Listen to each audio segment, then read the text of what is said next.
Okay, the speech that Will Smith gave is not very long, so I wanted to kind of go through it because the he wasn't told to leave, and I did a video about why he wasn't told to leave. But him not using this moment as an opportunity to apologize to Chris Rock, I think if there is a point of no turning back, it was at that point. He had an opportunity to, I would say, apologize in a very effective way, and he did not do it. So I'm going to read through kind of the parts of what happens, and then, because a bunch of people are saying, well, he was working through it in real time. And yeah, he was. But what does that actually look like? Like, what was he actually doing? So here's what he said. Richard Williams was a fierce defender of his family. In this time in my life, in this moment, I am overwhelmed by what God is calling on me to do and be in this world. Making this film, I got to protect Ellis, who is one of the strongest, most delicate people I've ever met. I got to protect Sanaya and Demi, the two actresses that played Venus and Serena. I've been called in my life to love people and to protect people and to be a river to my people. And I know to do what we do, you got to be able to take abuse and you got to be able to have people talk crazy about you. In this business, you got to be able to have people disrespect you and you got to smile and got to pretend like that's okay. Okay, so this is the first half of what he said, and essentially what he's doing here, it seems, is giving the speech that he was originally going to give in some way, talking about the power of being a dedicated father that Richard was in the film, what that character meant, how he had to take on that role. And it's very clear that he's taking that section of the speech he was going to give and highlighting it in a way that it's trying to map on the original speech to what the shit we just saw on the broadcast. And at this point, watching it, when I was watching it live, this was feeling the whole thing felt cringe. This felt very cringe. It felt like you're either apologizing or you're not apologizing. What are you doing here? Are you talking about the movie? Or are you talking about what you just did? Are you trying to talk about both? Because I don't think you can talk about both, but it sounds like what you're trying to do. So then he goes on. But Richard Williams, and what I loved, thank you, Denzel Washington, said to me a few minutes ago, he said, at your highest moment, be careful. That's when the devil comes for you. Okay, now this is like, at this point, it's not like you're not talking about King Richard now. You are now talking about what the hell we just saw. So he talks about Denzel Washington, what he said, and he has an allusion to Christianity here, which I thought he was a scientist. Gotta say, thought it was a Scientologist. At the highest moment, be careful. That's when the devil comes for you, and everyone in the room applauded, which is. It's that weird type of feeling. I've come across it a few times when people do it. You do something bad and you fall back on religion, but that feels very strange if you haven't actually done the apology for what we're all feeling weird about right now. And he hasn't done that yet. So when it came to this part, this just felt like an excuse. If you're going to go to at your highest moment, be careful. That's when the devil comes for you. It's like, for what? How did the devil come for you? What did you do? What did you do? Because we saw you do something. I'm not sure what you're talking about. You're not bringing it up. Are we supposed to just assume are we assuming the apology in what you just did? And that's why I'm doing this, because the speech that he gave was a very important part of why this whole thing is blown up. So he goes on to then say, it's like this part. It's like I want to be a vessel for love. I want to say thank you to Venus and Serena. Like right there, he did this is the second part of the speech. The whole first part of the speech is going from what you had to go through as the character of King Richard and then going quickly to bridge it to what you just did when you slapped Chris Rock across the face for telling a joke on live TV and then telling him to go fuck himself twice.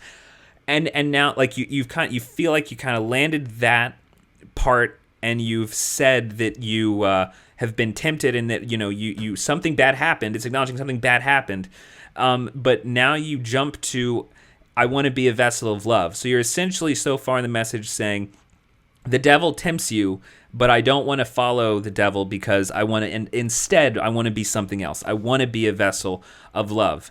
He then says, I want to say thank you. And the thing is, essentially, like at this point, I think at this point, you got to just apologize. Like just apologize. You're getting a little weird. It feels like you're trying to beat a path to get out of here, and you're not really going in the right direction. Like you're getting a little bit deeper. You can't just say I messed up.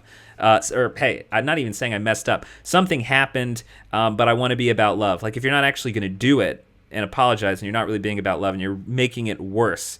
I want to say thank you to Venus and Serena and the entire Williams family for entrusting me with your story. And see, this is weird to get into because you're literally ruining it.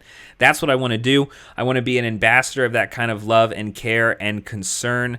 Like right there, it's because the first half of the speech he did what he did in like not addressing what happened, but trying to kind of give a explanation that reasons it away. This rest just feels very strange. He goes, I want to apologize to the Academy. I want to apologize to all my fellow nominees. And that's good, but you really you got to apologize to Chris Rock. Like you didn't smack the Academy. You didn't smack the fellow nominees. You ruined everyone's night because you just slapped Chris Rock on live TV and told him to go fuck himself twice. Like you got to address that.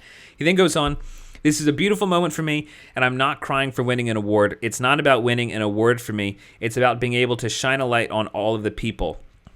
Tim and Trevor and Zach and Shania and Demi and the entire cast and crew of King Richard and Venus and Serena and the entire Williams family. And like at this point now, he's essentially done the I've dealt with it. I said that I don't like to be tempted. I said that what I want to be here, the brand I've built is about being a vessel of love, a vessel of help. And I want to be pretty much saying, hey, I fall down sometimes like I just did, but I strive to get back up and I strive to be like these wonderful people that I've been working with.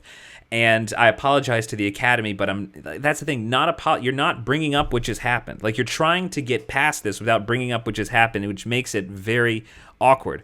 And now he wants to just do the, hey, now let's talk about the movie. Let's just talk about the fact that I just got an award. Art imitates life.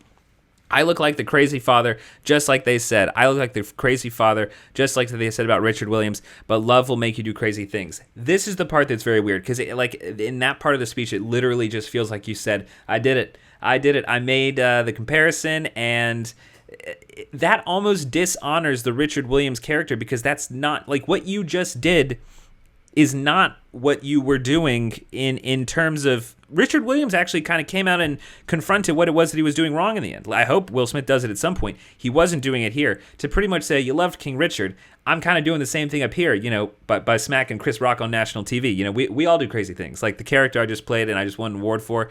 Then he talks about his mom, just a little thing there. She had her knitting friends, blah, blah, blah, blah. Then he goes, I'm taking up too much time. Thank you for this honor. Thank you for this moment. I thank you on behalf of Richard and Orenstein. I might be pronouncing that wrong. The entire Williams family, thank you. I'm hoping the Academy invites me back. Little self-deprecation there. Thank you. He ends it with a thank you. That, like, there's something awkward, because that was so awkward. What he did was so terrible for him and everyone else involved, that to not apologize to state what you did and apologize for what you did makes it not actually be an apology. You were pretty much like, are we okay? Because I just won an award and it's pretty cool, and I'm sorry to the Academy because I'd love to come back. I'd really love to be back here, Is that okay? Like, he's got to apologize to Chris Rock, and if he doesn't want to, then at that point he's leaving it up to the public opinion, and he's doing what Alec Baldwin's doing, leaving it up to the public opinion, and I don't think that you've put a lot of good content out there. Leave it up to the public opinion. But give me y'all's thoughts in the comments.